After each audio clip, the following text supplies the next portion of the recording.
4, 3, 2, 1.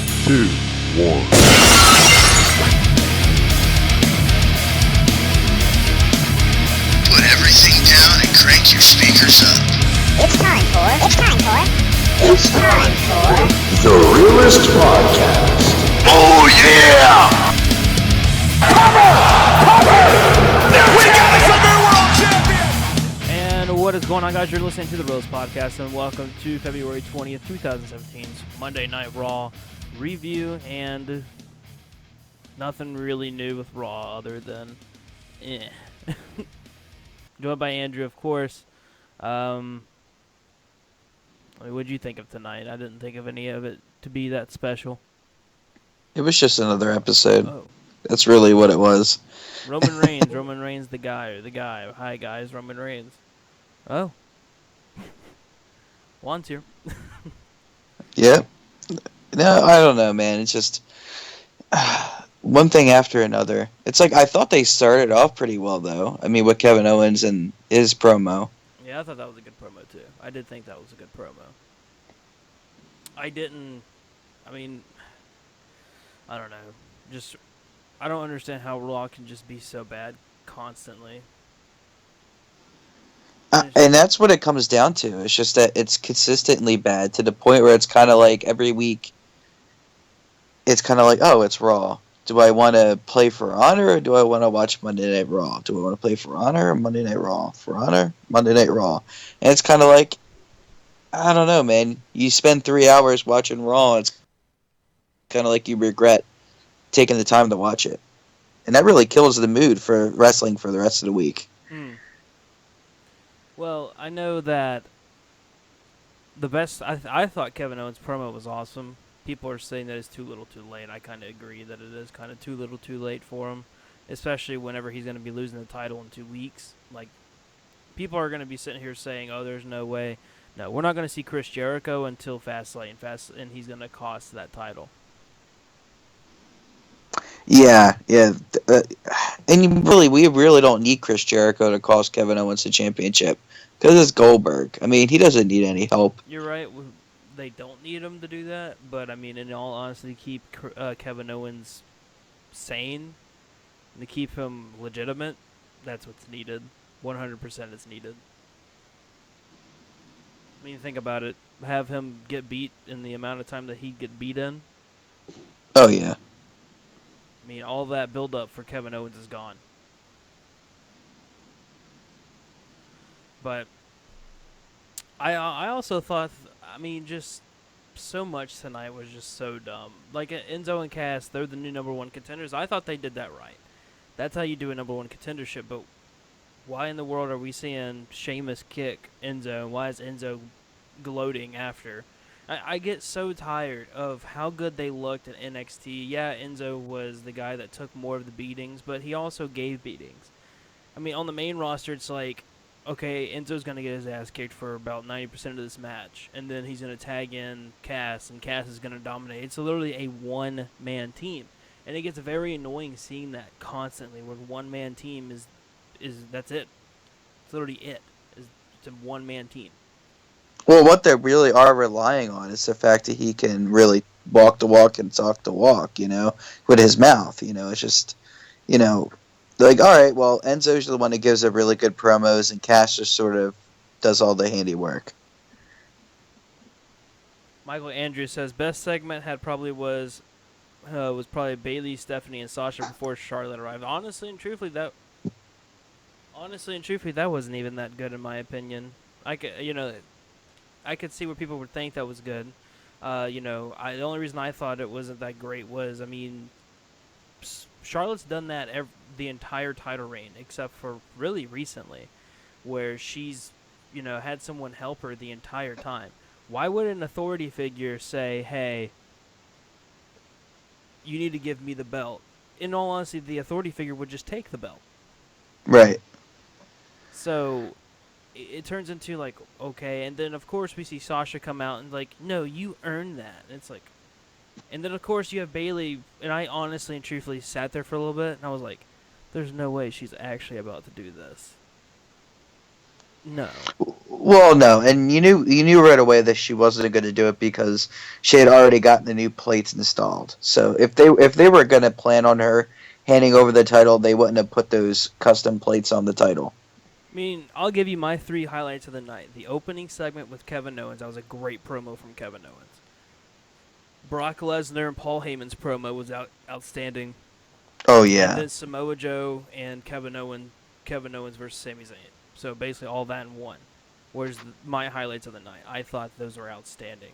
And another thing that turns me off with the whole Bailey and Charlotte situation is knowing that in 2 weeks Charlotte's going to retain the title or get the title back, and we're going to see them wrestle at Mania for the title. Actually, more than likely, we're going to see the title go up and change hands on Raw. That's just how the oh women's yeah, division is. And there was yeah, I saw one tweet say that all they need is Nia Jax to come out and they'll have the entire women's division out there. And I kind of laughed about that because it's true. yeah. I mean, with Paige gone and Emelina or Emma or whatever you want to call her, sort of in limbo. Yeah, here we go, 17 weeks waiting for Emma. Yeah, it's just what are they going to do? And it's like it doesn't look like Paige is coming back anytime soon. So Well, I don't think, honestly and truthfully, I don't think she will come back. If I'm not mistaken, I've seen reports that she's wanting to pursue an MMA career, and she's actually about to get married to Alberto Del Rio. mm, So I don't think we will see a return from Paige at all. And I think she would have made that division a lot better. I mean, you look at what they're doing with the SmackDown talent. Like, think about it. At No Mercy, we saw 3 women's matches: Mickey James versus Becky Lynch. We saw the women's title with Naomi and Alexa Bliss, and we also saw Nikki Bella versus Natalia. That's 3 women's matches, and on Raw, you'll get a pay-per-view, and you'll get a pre-show of like Nia Jax versus Alicia Fox or Alicia Alicia Fox. Fox. Yeah. um, and then you'll get the women's title, and that's it. Like, that's it for the women's division. There's no building of any characters in that with that women's division. No, and that's the problem with Monday Night Raw. And, it just, they kept the title on Charlotte because she was the only one that really could carry it in terms of, like, a heel persona. But I don't know, man. Like, I'm just sick and tired of the hot potato with the title. Like, it just means nothing to me at this point. Yeah, I mean, when's the last time we've had a true title reign? Not in a long time. I mean, unless you want to call Alexa Bliss or Becky Lynch their title reigns. I mean, again, that's another SmackDown example. I mean, you can't say the same for Raw.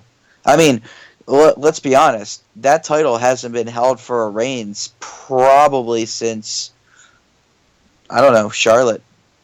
I mean, that's the only thing. Like the I original mean, Charlotte reign before she dropped the title for the first time. I mean, she had the title for like a good solid she had it 7 or 8 from she months. had her from Night of Champions to the first Monday Night Raw after the draft. So when was the draft? I want to say it was in June. So she had it from September to June. Yeah. So I mean, that's a legit title reign, and like before that, Nikki Bella. Honestly, Yeah, in and then terms of before that that, title. CM Punk. If you really think about it. Well, I mean, if you want to throw like legitimate title reigns, from all divisions, yeah. Yeah, and then we see in my big issue last week, and we're gonna go into this now. My big issue last week, we saw the Raw Tag Team Champions, your Raw Tag Team Champions, go into a handicap match and basically get destroyed. Well, let's do it again. Let's do it again. They thought it was a good idea, so they did it twice. Like, We still got some why unfinished not? business. Why not put the Shining Star in that situation? Why put your champions there? Yeah, there's no winning for that. You either make Roman Reigns look bad, and come on, let's be honest, Vince has a hard on for him, so you know that it isn't going to happen. So it's kind of like, all right, well, let's throw our tag team champions in there just because we want want them to do something. Oh, that's okay.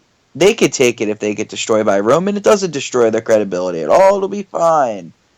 Well, I'm seeing more and more reports. We honestly could see Roman lose to Braun Strowman this Sunday, or next Good. Sunday. We honestly could, because the Undertaker match is being reported and rumored to be Undertaker or Undertaker versus Finn. Hmm. It's like up in the air, but it's still if I'm not mistaken, the favorite is still Undertaker and Roman, which I mean makes sense. That feud makes the most sense as of right now. Well, because of the setup you made for it.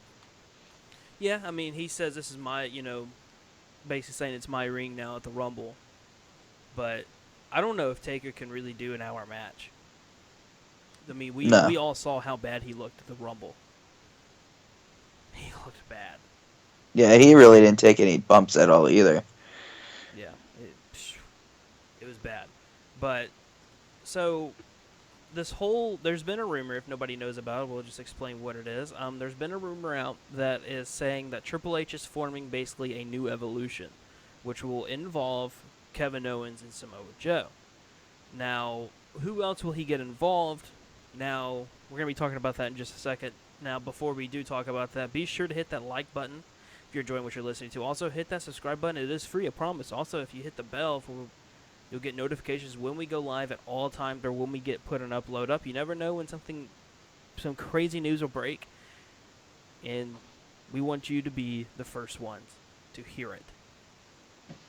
So be sure to do that. So thinking about it, I've been thinking about it.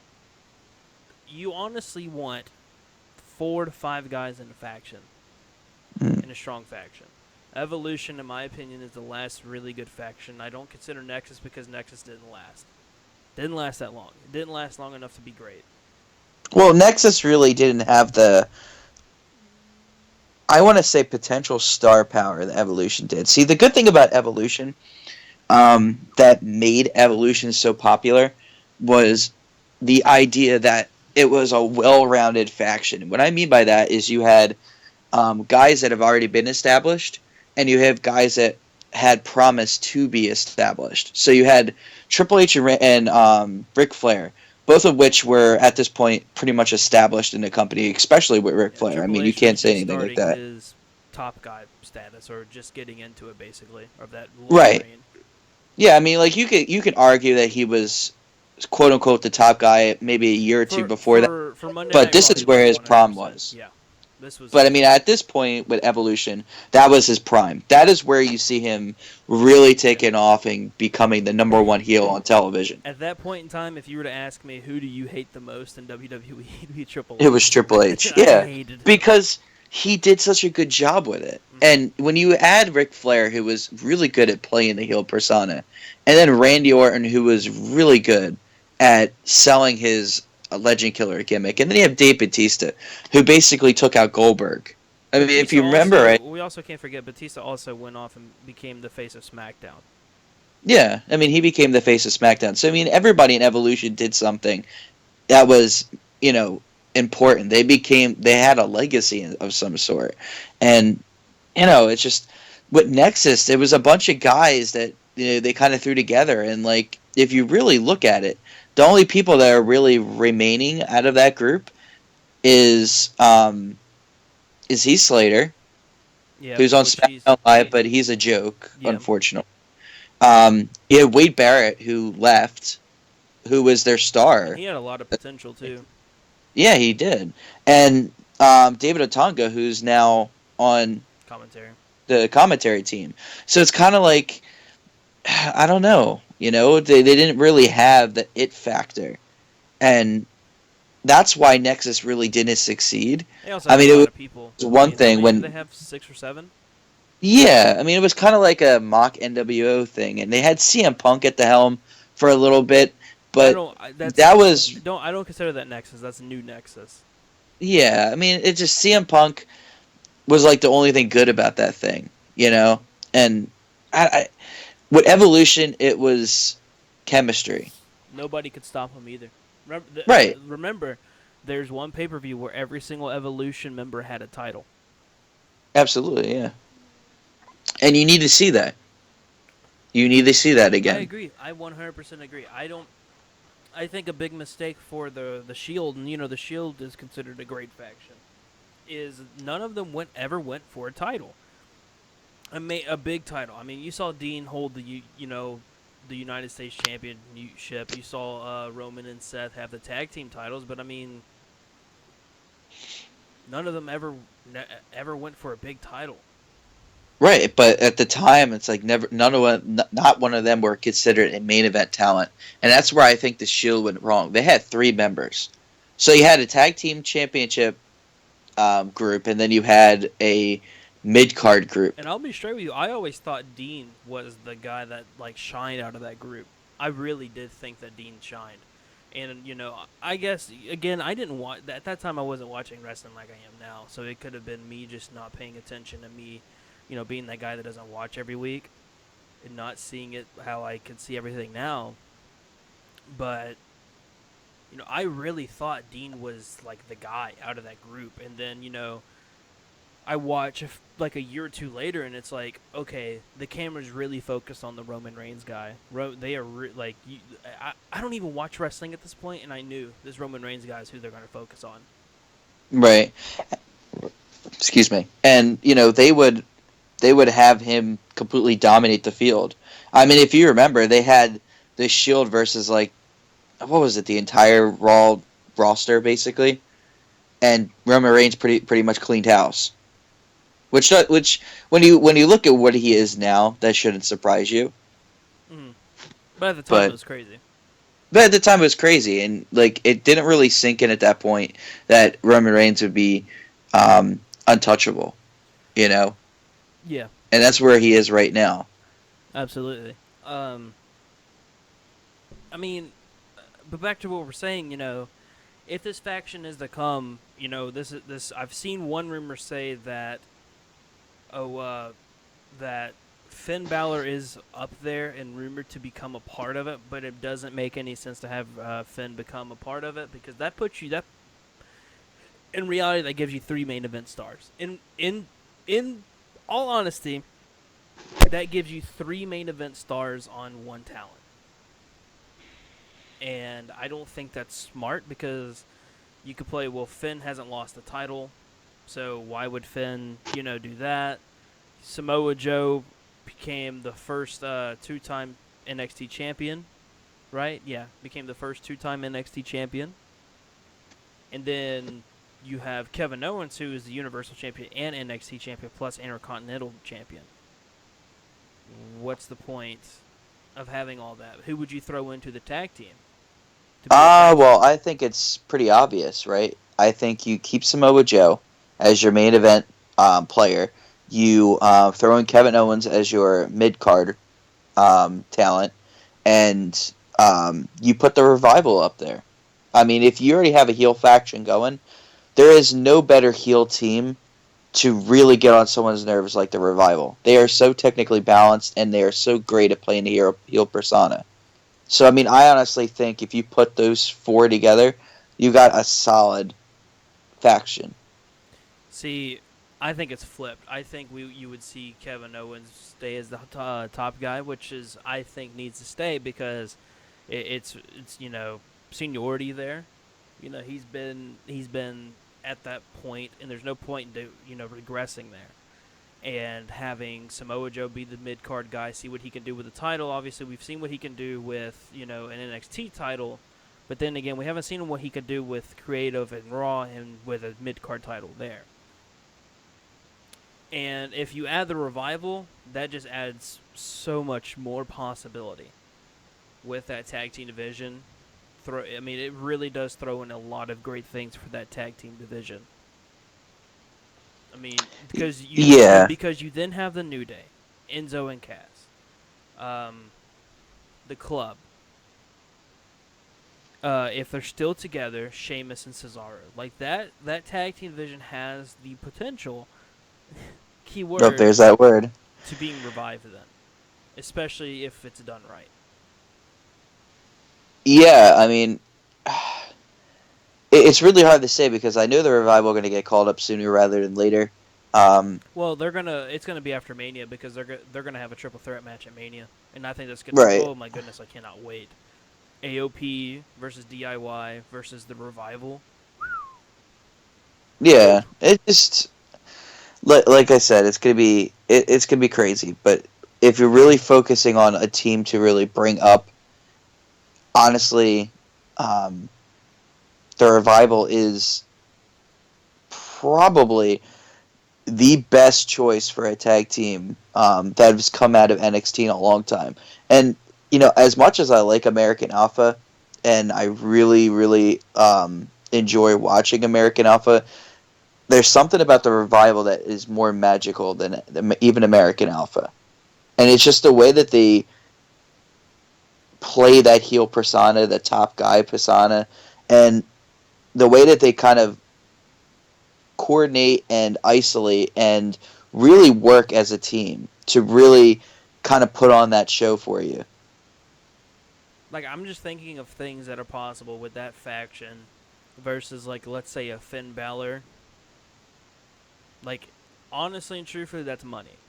But you have to have that faction dominate. You can't have a faction turn around and have the faction basically get dominated. You cannot have that faction be dominated at all.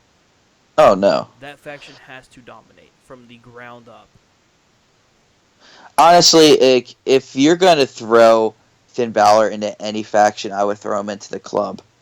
I mean, like it's the only thing that makes sense. I mean, could you imagine if they put him, AJ Styles, and Gallows and Anderson, if they actually did right by them into a faction? Now that would be dominant.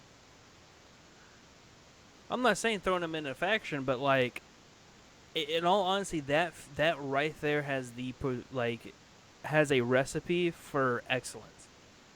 You have Triple H making a new faction, Stephanie being in charge, which Stephanie is going to play, in their favor. You have them dominate for a while. I mean, honestly, imagine a pay-per-view where they're dominating and it just seems like no matter what they do, they're not going to lose, and then boom, out of nowhere, they get a big win. Like, it's a mark-out position. It really is. Oh yeah, 100%. I mean, if you're wanting to throw a woman in there, I wouldn't necessarily go for Charlotte because I think what Charlotte's doing on her own is fine. I don't think you need to mess with anything that Charlotte is doing. Well, I mean, who else would you really throw in there? You're talking about a heel faction. Because honestly, let's be honest, face factions don't work. No. I mean, there has to be a heel faction. Mm-hmm.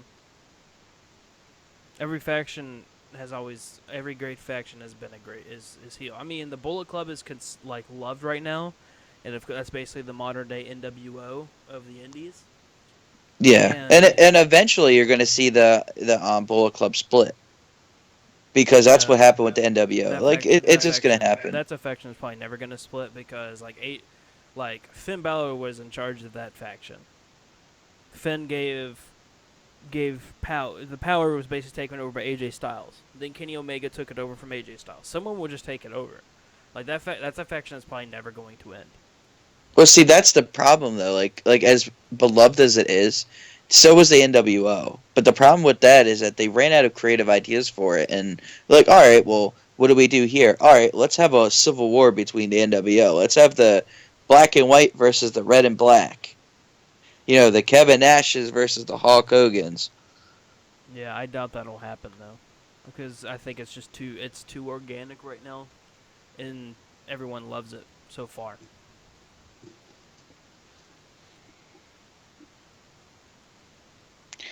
Yeah, well, we'll have to see. Only Well, time will tell. it's been around for years.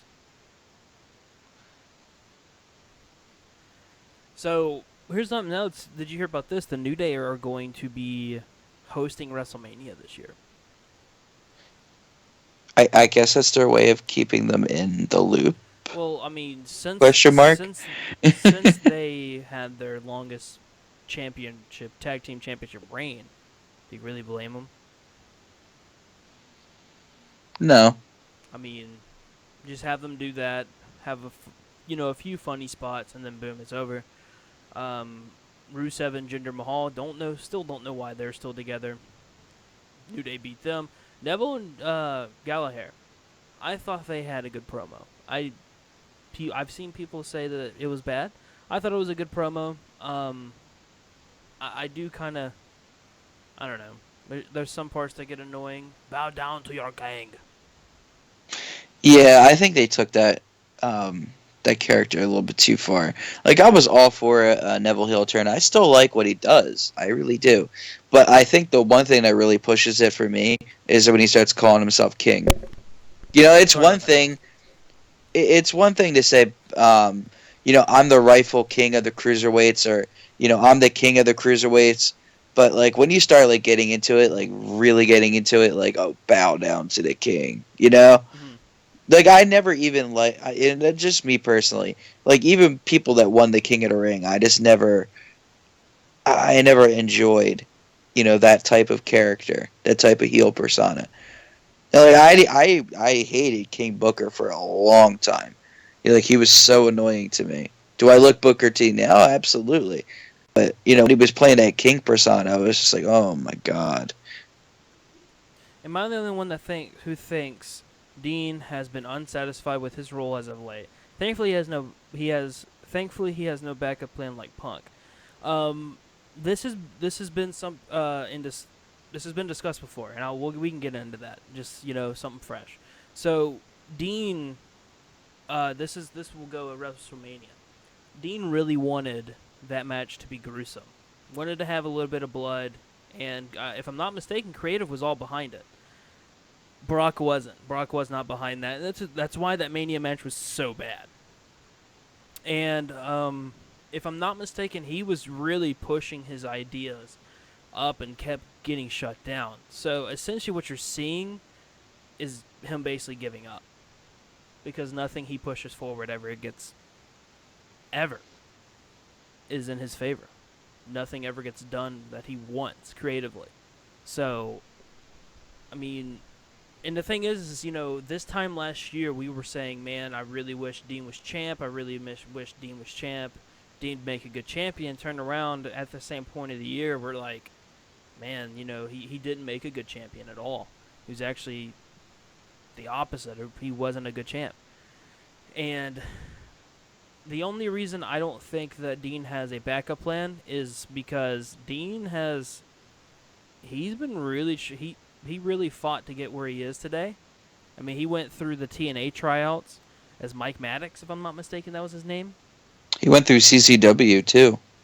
Like he went through a lot before finding the character that he has, and I don't think he'll leave because also, I mean, he's got his girlfriend is also in the WWE, and I know that she's happy with her position. So I think he's satisfied, but I think he's done trying. Like he's not satisfied where creatively, but he's willing to bite the bullet. Yeah, but at the same time, like if you really want to compare him and CM Punk, they're in two completely different situations. Like And that is absolutely right. Dean Ambrose has been treated pretty well compared to CM Punk. Like Dean Ambrose has been getting main event opportunities, and he's been up in that mountain. So was CM Punk for like that 1 year, and then they kind of said, okay, well, we're gonna give you a WrestleMania moment to The Rock, and like Punk should have I mean, WrestleMania. let's Main be evented. honest. Yeah. Let's be honest. That was his year. But I'm not here to like talk crap on The Rock. I mean, I enjoy The Rock. I love The Rock. But when you take a guy like CM Punk who was having their year, it really sucks for you to feel like you deserve a WrestleMania opportunity and rightfully so deserve it, and have it taken away because a part timer comes in and it's a bigger opportunity to have him face Cena. Well, I mean, it's also kind of a slap in the face when you work your ass off 365 days of the year, and he's in Hollywood making movies, and then you get told. I mean, they make a main event 1 year, and 1 year in advance. Yeah, sorry, I was reading Juan's question. He says, one question, do you guys think Vince will ever give up on Roman and just turn him heel? No. That's He's too far in the deep end to turn around and say, all right, I'm done with Roman they're too at this committed, point. and Yeah, I mean, it's sort of like they've committed. They can't not commit to this. They have to stay committed to this. So no, that's he'll stay. He'll stay as a face. Like I said, I mean, the possibility is still there, especially if he is going to be wrestling Undertaker at Mania. that's your opportunity. That's If probably they're his not last turning him one. heel after that, That's his last one in my that really is his last one. yeah. I mean, if he beats Undertaker and then turns heel, he'll be the most infamous heel on Monday Night Raw, probably ever. I mean, like he's the guy who ended the Undertaker, and he did it because you know what? I'm the guy. If you do You that, don't you have to have to like put me. Taker's career on the line too. You have to. Yeah, yeah, and that's probably what's going to happen.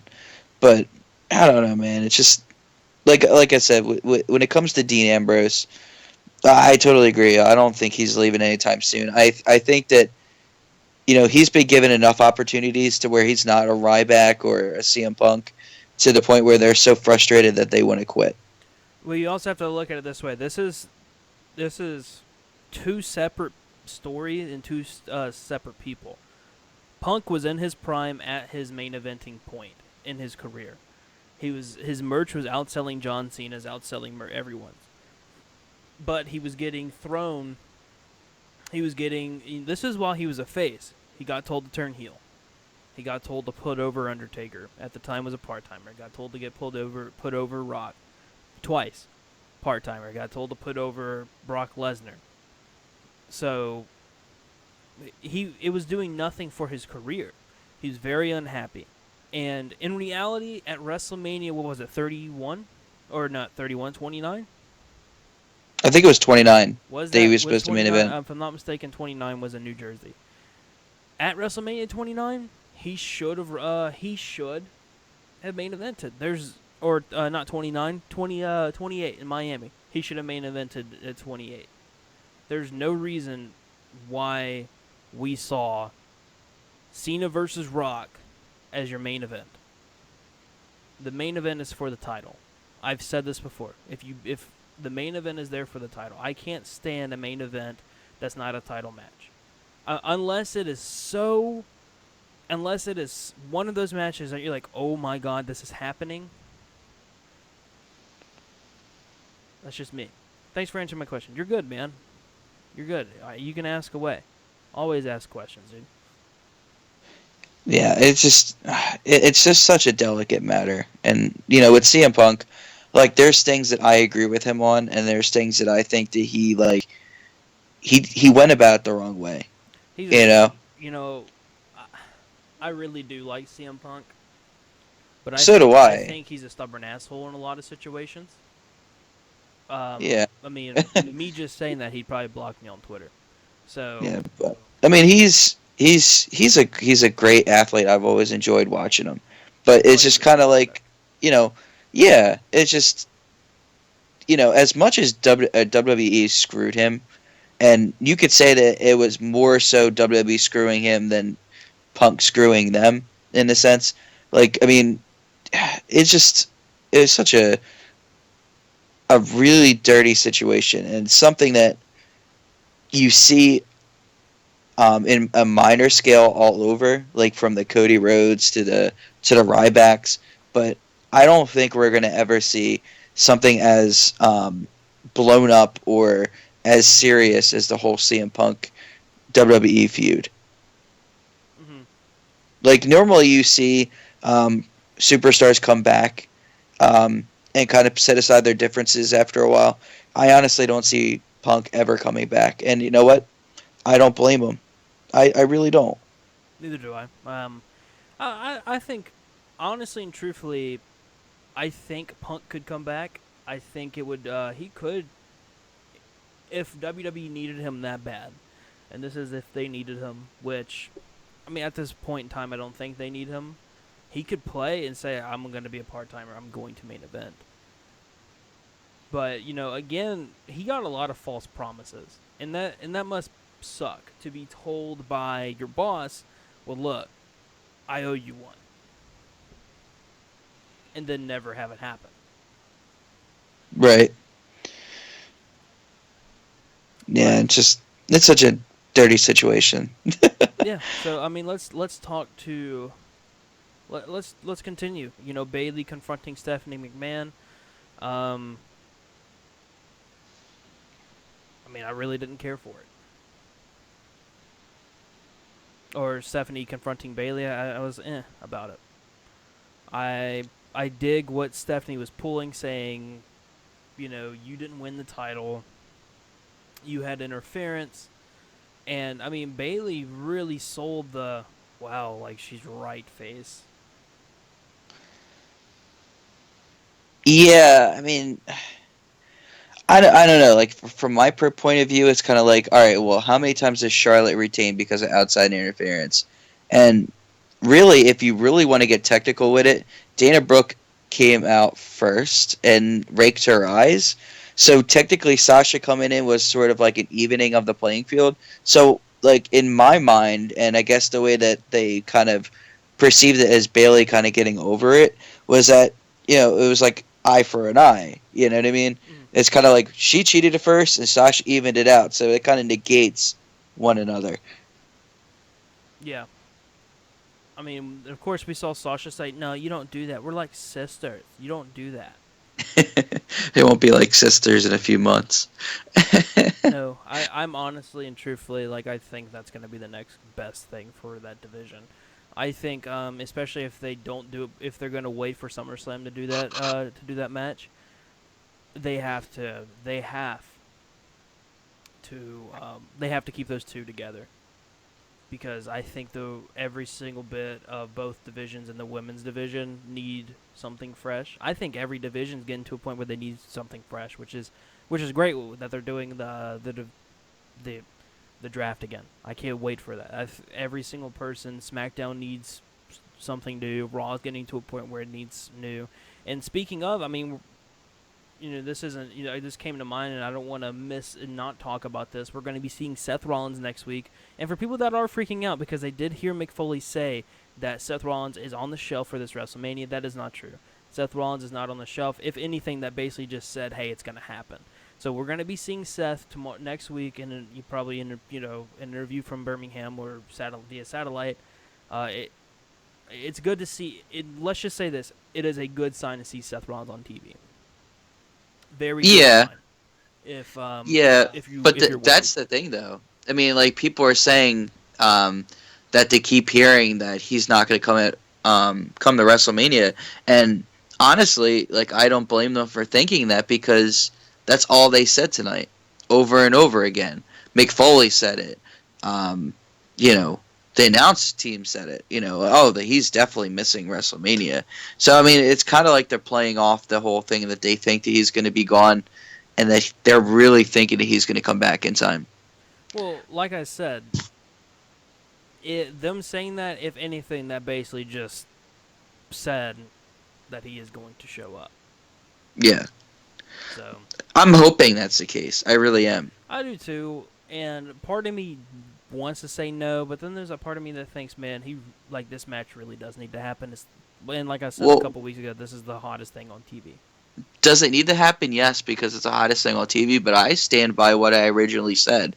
If he is just recovering, like literally like the week of WrestleMania, and this is his first go at it, I say save him. I say, you know, as much as it would be important for him to be at WrestleMania, I'd say save him because the last thing you want is for him to rush into WrestleMania and hurt himself even more Well, because it's not worth it. One pay-per-view is not worth it in all for honesty, him to be out I another honestly 6 think months. they've moved too forward with this storyline to just to scratch it.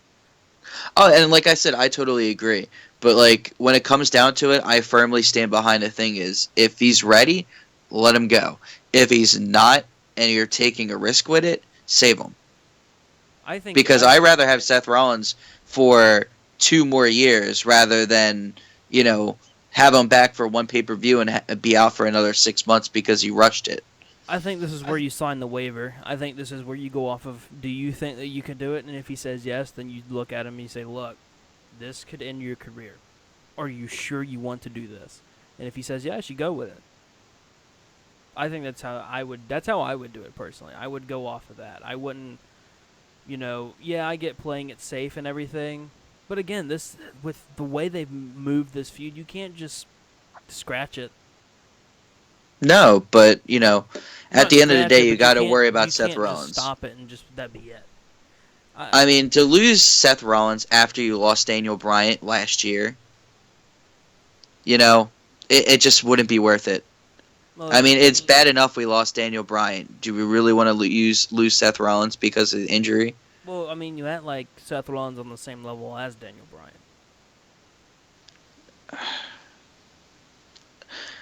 I get what In you're terms saying, of but in terms of what they are to the company, absolutely.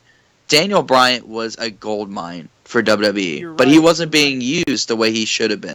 But Um, we put Daniel Bryan, the fans put Daniel Bryan in that position. Seth right. Rollins got put in that position because of the company's writing and because of the injuries and because of everything that was happening with the company. It wasn't like it was organic. He got put in that situation on his own. Yeah, and I'm not trying to take away anything from Seth Rollins, but imagine how big of a blow it would be if we lost Daniel Bryan last year, right?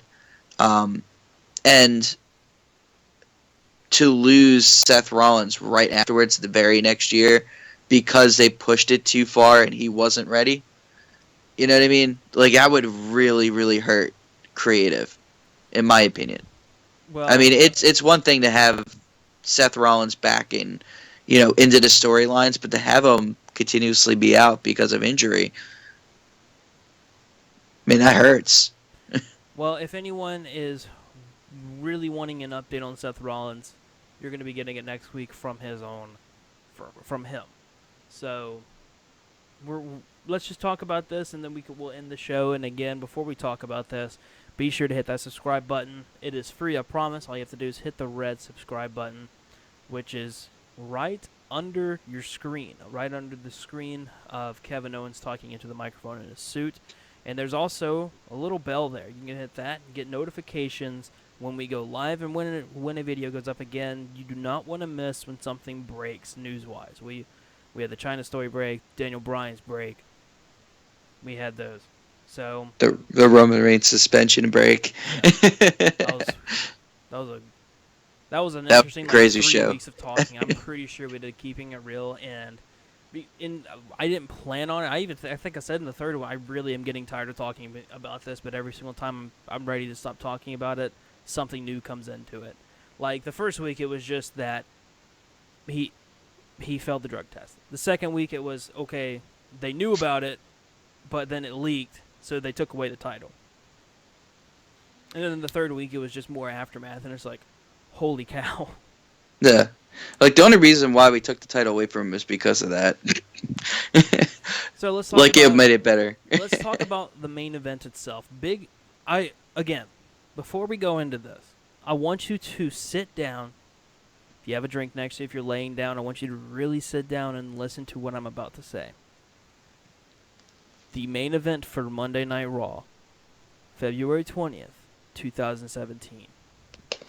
Big Show versus Braun Strowman. Let me start off. Hang on. Let that sink in a little bit.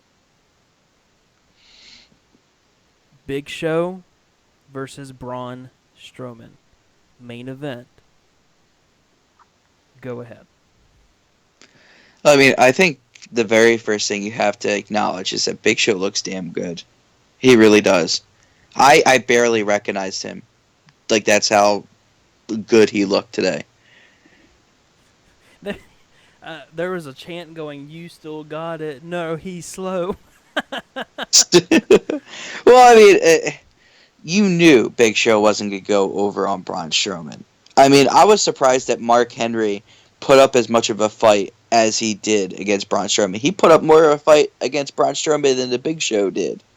Yeah. And I really enjoyed that match with Mark Henry and Braun Strowman. I honestly, when I saw that match, I said, you know what, that should have been a pay-per-view match because it was that good. I honestly don't know what's in the air in Los Angeles, California tonight, but it got "This is awesome" chants within the first 5 minutes of the match, and I was thinking, are they really chanting "This is awesome" right now? Yeah, I was like, what are they chanting? Like nothing happened yet. And the only like high spot of that entire match was when they were gonna do a super power bomb. Yeah, and it's just like that first My power nose is slam was messed. so weak. Power slam, excuse me. That first power slam was terrible. I think the Big Show was supposed to lose after that point, and the Big Show was like, you know what, I'm gonna kick out, and you're gonna try this again, because he didn't get him up at all. It was No, more like a sidewalk slam than I a power slam. I really did think that ring was gonna break. I was really thinking they're working on the ring. They're being sure to say it, and they're saying the ring is being made that way these two giant men can actually wrestle in this ring because they're going to be at a combined weight of 800 pounds. Michael Andrews says, "Can't lie. I love my SmackDown roster, and I don't really want to change. But they will take 5 of our best guys and give us 1 star from the Raw. Give us 1 star from Raw. If I'm not mistaken, rumor has it that that SmackDown and Raw are gonna have big star wise. It's gonna be AJ Styles and Roman Reigns switching, which I don't mind because I think AJ Styles. I thought what he was doing with Raw was good. Again, I thought that he carried Roman Reigns in their feud. And we also can't forget that it also was Raw that gave us John Cena and AJ Styles 1, which was outstanding. But Yeah, we'll see. uh, uh. We'll, I we'll don't know, see man. because, then again, Roman is still a big kid attraction, and Raw is more of the kid show than it is the Internet Mark show. And speaking of, Mick Foley said that if SmackDown had 3 hours, that they would be doing just as bad as Raw, and that the third hour, majority of the kids are already asleep, which is why the ratings are down. I still think it's rumors. It's rumors. Nothing. I mean, look. I would read the article if it was 100% true, but it's just rumors at this point. I don't want to say it's 100% true because I don't want to be that channel that says, well, this and this is going to happen, and then turn around and, well, it'll be wrong, and then have to hear, well, you said this was going to happen and this didn't happen. You're just false news. I don't know. It's honestly, the 3 hours is a killer. It really is, and it's not that it's late and that the kids aren't going to be up. The kids are going to be watching it no matter what. But there's the thing. I think they could do it. I really do think that they could do the 3 hours. I just think booking and writing is the only problem. And I sit here and I say that, and I make it seem like, yeah, I could sit there in their shoes and do what they're doing Well, and just destroy it, doing it. I know that I couldn't do that. I know that I wouldn't be the best at doing that, but I mean, for God's sakes, last week on Raw, we saw the New Day and Bo Dallas get into it, and Bo Dallas ripped up a vanilla envelope of ice cream plants. well, we just saw the next level thing with Rusev and Ginger Mahal and the iPad that had the plans on it. I don't know. I mean, SmackDown, it's another story. Like SmackDown, the writing is really good, but I don't know, man. I don't know if they could do a 3 hour show. I mean, if you want to get technical about SmackDown? it, I mean, as much as I like SmackDown, I SmackDown think couldn't. No, SmackDown couldn't do it because they don't have the talent, and they'd have to even the talent, and both rosters wouldn't have the talent. well, if you really want to get technical about it, they do have 3 hours. If you really want to get technical, What, with 205? with 205, it's technically three I still hours. don't consider that a part of SmackDown. It's the I mean, pre. I wouldn't either, but if you want to be technical, they do it on the same night. So it's technically their third Well, hour. it's because It just that they're nobody watches trying it. to get those tickets worth. Juan asked, "Do you think it's a good idea for Roman and AJ switching?" I think it's a good idea for Roman to switch. I it's up in the best way I could put it. It's up in the air. I really don't know because we don't know what would happen. We don't know where Raw creative would go with AJ. It would reunite, assuming that those two are the only ones to switch, which is obviously going to be false. There's going to be more changes, but assuming that they're the only ones to switch, he would reunite himself with the club, which would honestly and truthfully make Gallows and Anderson look a little bit better. And uh, I personally, I think it's the best thing for Roman is a switch. He needs something new. I don't know if SmackDown Creative would do anything crazy with him. Um, I really don't, but I don't think. Part of me is thinking that we won't even see it because I think Vince is still really behind Roman. But that's what the rumor is that Vince is giving up on him and he's going to switch him over to SmackDown. But again, that's a rumor. I don't know. We'll have to wait and see. I mean, honestly, I don't think Roman Reigns is going to be traded anywhere. I think he's going to stay Well, on Raw. we're talking about he would get the draft. He would get drafted there, not traded. Yeah. Traded, drafted. I don't think he's going to SmackDown. Neither do I. I think he's still the number 1 or number 2 pick, depending on who's who. Um, Michael says strategically, if 205 is live is on Saturday at 10 in the morning, their popularity will rise. At I 10 in the agree. morning? I mean, I agree. I think it should be an earlier show on like a Saturday. In my opinion, I would say do what they did with the UK Or tournament. why not Have put it it? at like Or one, why two not put it o'clock. on a Wednesday?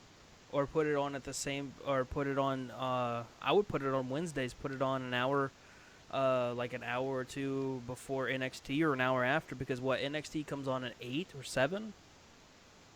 I think it's 8. Okay, so it comes on at 7 my time. It ends at 8. Run it from 8 to 9.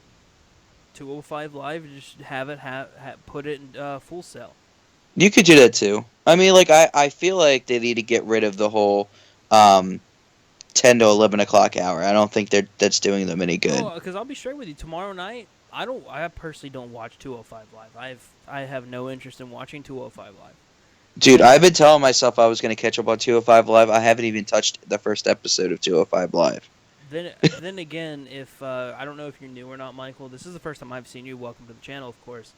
But I've been on record saying that I'm not a big fan of the current cruiserweight division. I think that I wouldn't say it's a big fail, but I'm just not a fan of the direction. The biggest fan I have been of this cruiserweight division has been Neville turning heel and going into the division. There's a lot of talent on the cruiserweights that I There is really a like. lot of I talent. really think that You're T.J. absolutely right. Perkins is a great talent. I think Noam Dar is a great talent, but the problem is But that look they at their didn't use them spots. correctly. Look at their They're not spots. using them at all. You're right, Same but thing look with at the Cedric spots. Alexander. I mean, look at Cedric Alexander. He tore the house down with Kota Ibushi, and people chanted, "Please sign Cedric. Please sign Cedric." And Triple H came out and he signed Cedric, and it sucks because you see what he could do in the Cruiserweight Championship tournament, and you see what they're doing with him on Raw. Now he's fighting. He was. I'll put it that way. He was in a feud with Noam Dar over Alicia Fox. And see, that's what's wrong with the cruiserweight division.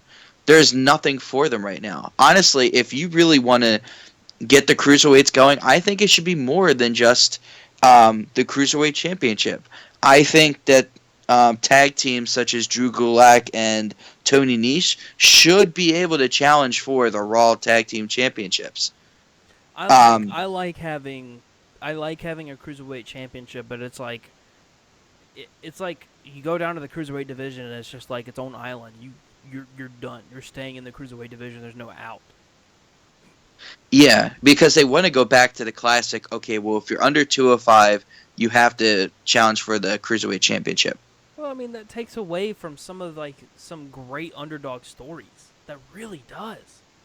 It does, but I mean, like it's the same thing for the tag team championship. Like, there's so many good cruiserweights that could easily Like I know go for Daniel titles. I know Daniel Bryan's probably over 205, but imagine if the cruiserweights were to happen and Daniel Bryan wasn't where he was, or he was just catching the fire, and they said, "Well, look, dude, We're just gonna put you in the cruiserweights. Yeah, it's such a hard decision because honestly, at the end of the day, they're not using the cruiserweights um, to the same regards as they were for the tournament. I mean, like, one of my biggest complaints is that you had T.J. Perkins lose after his first title defense. He had one title defense, and then he lost the second title You defense. really needed to show why he was the cruiserweight champion, and they did fail at that. The cruiserweight, he should still, honestly and truthfully, he should still be cruiserweight champion. He should be having himself a title reign because you lasted the cruiserweight classic, all the great Yeah. cruiserweights in the world, and you lose to Brian Kendrick. Yeah, he lost to Kota Ibushi, if I'm not mistaken. I don't remember, it's been so long. He did lose to Kota Ibushi, right? No, he beat Kota Ibushi. Brian Kendrick. Oh, no. Yeah. He lost to Kota Ibushi, Brian Kendrick. Okay. So, I mean, Brian Kendrick lost to Kota Ibushi. Okay.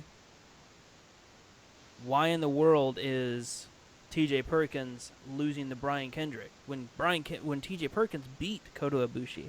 So it's like, I get it. They're two separate people, and I get, someone could be better than, have this person's number and everything. But it's like, it doesn't make any sense. No. And the way they did it was really lame, too. They had Brian steal it, and they never gave T.J. Perkins the proper rematch that he needed. Instead, they went on to Rich Swann and had Rich Swann take the championship away. And here we go again with title hot potato on Raw. And you wonder why the Cruiserweight division isn't doing so well. And then you see guys like Noam Dar and Cedric Alexander who are fighting over Alicia Fox. Yeah, and one of the dumbest feuds I think I've ever seen. Yeah. Where they make Noam Dar look like a complete stalker.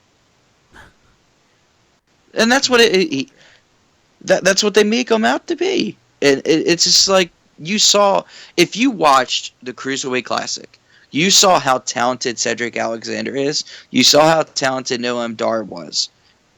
And they're just not being used in proper way. And that's why 205 Live is not doing so well, in my opinion. Not only is it a bad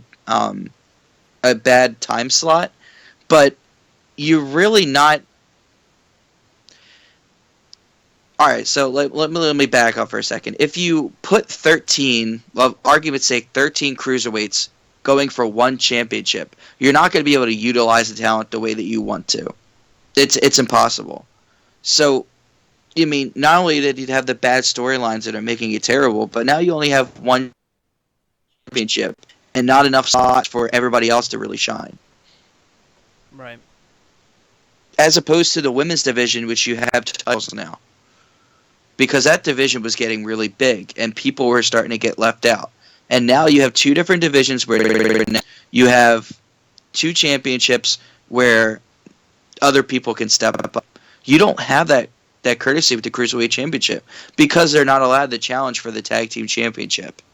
Because they don't have anything else with it. Michael just said, a problem with the cruiserweights today is many heavyweights like AJ, Seth, and Finn fight similar to the cruiserweight style. It takes away from their credibility. I don't think that's an excuse for the cruiserweights to have a problem.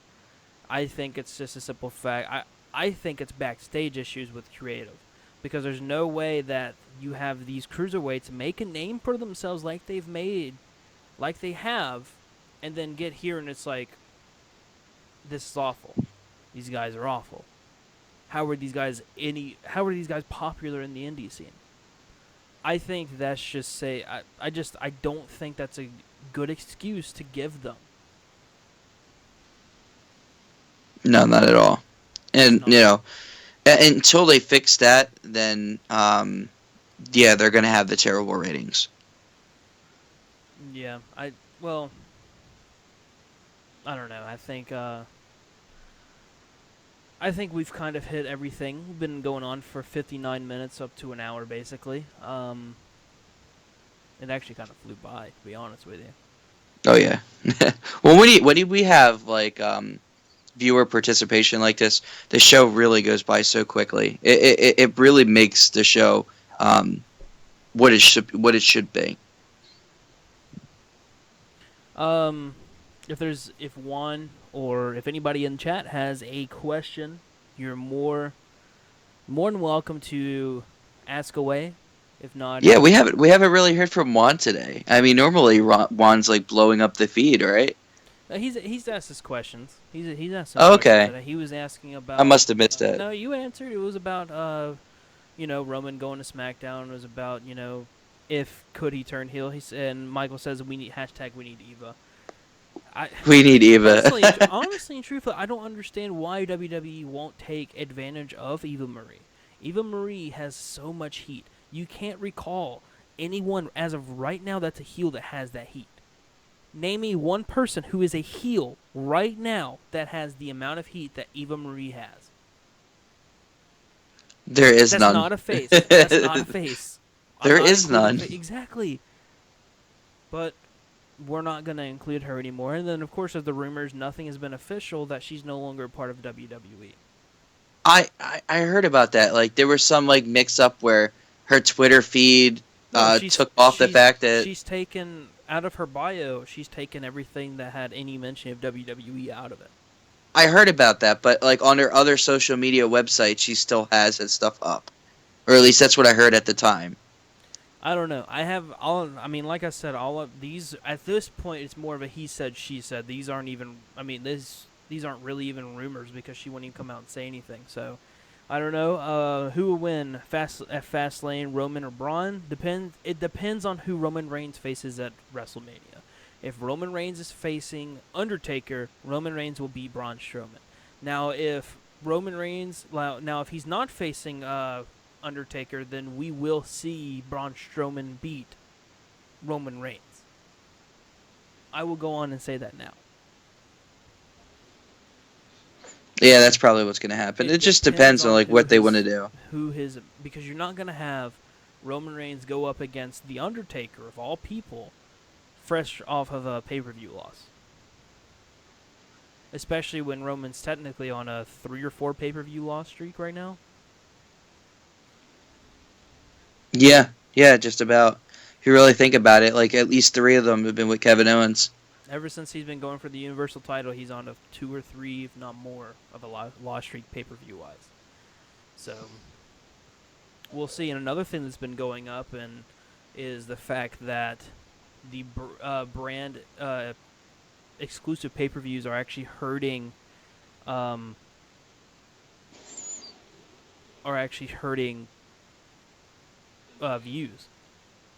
Really? Well, I mean, like, are you talking about on the SmackDown side, or are you talking about the Raw side? Both. Let me ask you this: if you weren't doing this, you'd probably only watch SmackDown, and you probably only watch SmackDown stuff. Yeah. I'd probably do the same thing. That's probably what people do.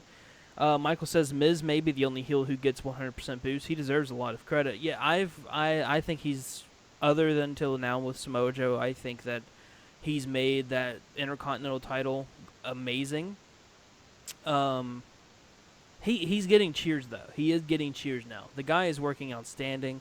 I still don't want him in a main event spot, and I will 100% stay there. No, Roman doesn't have to win to face Undertaker. What I'm saying is, let's say that the Undertaker and Roman Reigns are going to wrestle at WrestleMania. That is what is scheduled. Roman Reigns cannot go into WrestleMania on a loss. On a 5-loss pay-per-view streak. He has to look good going into WrestleMania. Yeah. I mean, if anything, like, he'd be riding the biggest momentum if he's the one that ends Braun Strowman. Now, if it's the other way around where we don't know who Roman's opponent is and it's not going to be The Undertaker, then you could have him lose it and it be no big deal. But because then you could always rekindle that at WrestleMania and be like, all right, round 2, let's go. SmackDown always gets less time to build a pay-per-view, yet does better. I wouldn't say that. They were building TLC weeks before, a few weeks before Survivor Series happened. They had a month, if not longer, to do TLC, and TLC is considered the best pay-per-view the best SmackDown pay-per-view of 2016. Not to mention had one of the best main events that we've seen in a long time with the It's TLC. up there with No Mercy though. Like No Mercy was a great pay per view. Hmm. So but that's the thing though is, yeah, but I wouldn't say SmackDown doesn't get as much time. SmackDown got each brand gets 2 or 3 weeks, assuming that each they get a pay per view a month, which has been the case except for the past 2 months because they're trying to even it out where we don't get a month without a pay per view and we don't have to worry about a road stop or something like that. So a roadblock. So what they ended up, so you have to remember, as Survivor Series, there wasn't a lot that SmackDown had going for them. So SmackDown had the TLC go for 4 weeks. That's what Raw has right now. Is they have right after the Royal Rumble, they have Fastlane going on for 4 weeks, and they're trying to tell a big story. But they're failing. They really are. Juan says, "Sorry for asking questions only about Roman. It's okay, man. I understand especially when you're a fan of somebody, you want to know anything that you can, going into a situation. I mean, it's like me right now. I'm a Dallas Cowboys fan. I love the Dallas Cowboys, and we're the Cowboys are at an off season right now, and they have to sign free agents. I want to know everything that's happening. I want to know, I'm going to ask the same questions to different people, but I want to know who they're going to be picking up in free agency. I want to know who they're going to be picking up in the draft. Like it's okay to ask these questions. It is. The biggest, if you're nervous about asking questions, just make sure you don't ask a question that you already know the answer to. If you know the answer, try asking something that you don't know the answer to. Yeah, it's the best icebreaker. So, Uh, yeah. What? I don't know, man. It's just you know, you guys are what make the show what it is. It's like we've been going on for like an hour now. And normally on the Monday Night Raw like this, we probably would have called it quits after like 30 minutes, Usually, just I because try of to no shoot. participation. I try to shoot for 30 minutes a show. Because by that 30-minute mark, with everything, we're usually at a point now where it's like, okay, we're done. Like we're just gonna babble about something that's not. And I don't like talking about. I don't like talking. I'll be straight. I don't like talking about storylines that are happening in SmackDown on a Raw review and stuff. And Michael says after watching Dean Ambrose's his old promos before WWE, it's clear to say this man doesn't need a script. A lot of people don't need scripts. Sami Zayn doesn't need a script. Kevin Owens doesn't need a script. A lot of people don't need a script.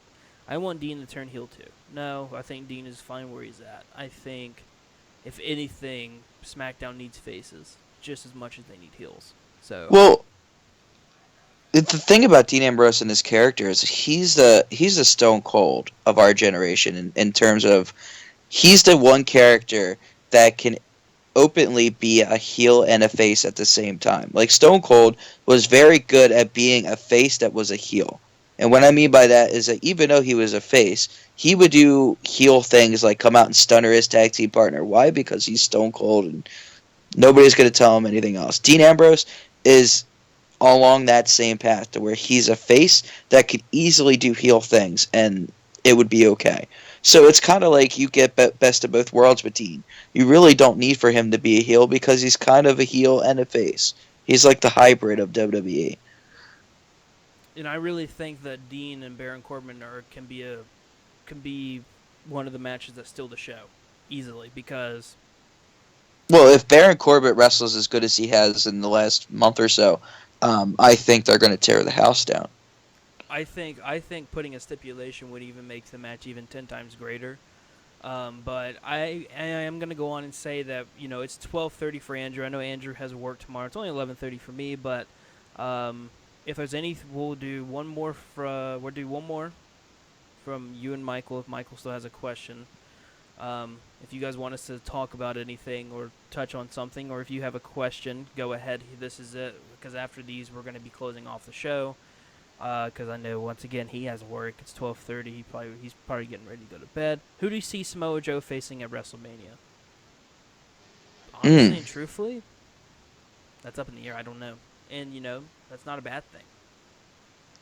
I would say Finn Balor? Question mark.